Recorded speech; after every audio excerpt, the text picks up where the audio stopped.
শ্ৰদ্ধেয় ৰাইজ, আপোনালোকৰ আশীৰ্বাদ বিচাৰি মই আজিৰ পৰা আমাৰ মৰমৰ জুবিনদাৰ মৃত্যুৰ ন্যায় বিচাৰি এক আন্দোলনৰ কাৰ্যসূচীত বহিবলৈ সিদ্ধান্ত লৈছোঁ।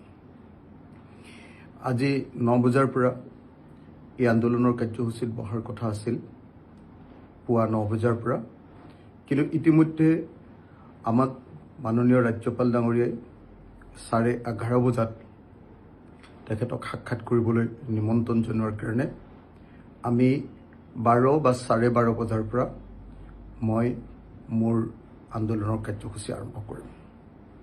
আজি প্ৰথমতে খন্তেক সময়ৰ পাছত আমি 11:30 বজাত মাননীয় ৰাজ্যপাল ডাঙৰীয়াক সাক্ষাৎ কৰিম। 3টা দাবী। এক, যে জুবিন গাৰ্গৰ মৃত্যুৰ ৰহস্যজনক মৃত্যুৰ CBI তদন্ত লাগে। 2, CBI তদন্তই নহয়, এই গোটেই কাৰবাৰটোত, নৰ্থ ইষ্ট ফেষ্টিভেলৰ গোটেই কাৰবাৰটোত ফাইনেন্স কোনে কৰে, তাৰ অৰ্থনৈতিক কাৰবাৰবিলাকৰ ওপৰত EDৰ তদন্ত লাগে। আৰু তৃতীয়, কিন্তু আটাইতকৈ গুৰুত্বপূৰ্ণ আৰু আটাইতকৈ জৰুৰী আখু দাবীটো হ'ল যে অনতিবিলম্বে এই যিকেইজন মূল অপৰাধী, সিদ্ধাৰ্থ শৰ্মা, আপোনাৰ মহন্ত আৰু তাত যিবিলাক মানুহে তেওঁৰ লগত সাঁতুৰিবলৈ গৈছিলে সেইসকলক গ্ৰেপ্তাৰ কৰিব লাগে।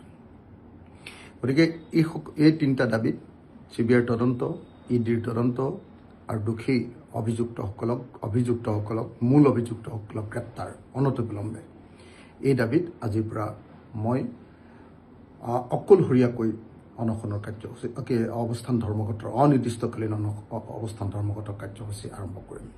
মই ভাবোঁ যে চৰকাৰে নাটক কৰি আছে, চৰকাৰে অভিযুক্তসকলক ধৰিব খোজা নাই, আৰু সেইকাৰণে এতিয়া যাতে জুবিন গাৰ্গৰ ন্যায়ৰ বিষয়টো পৰাগ দাসৰ নিচিনা হৈ নপৰে, গতিকে তাৰ কাৰণে আজিৰ পৰা আন্দোলন আৰম্ভ কৰিছোঁ। আপোনালোক সকলোৰে পৰা আশীৰ্বাদ বিচাৰিছোঁ। ধন্যবাদ। জয় অসম।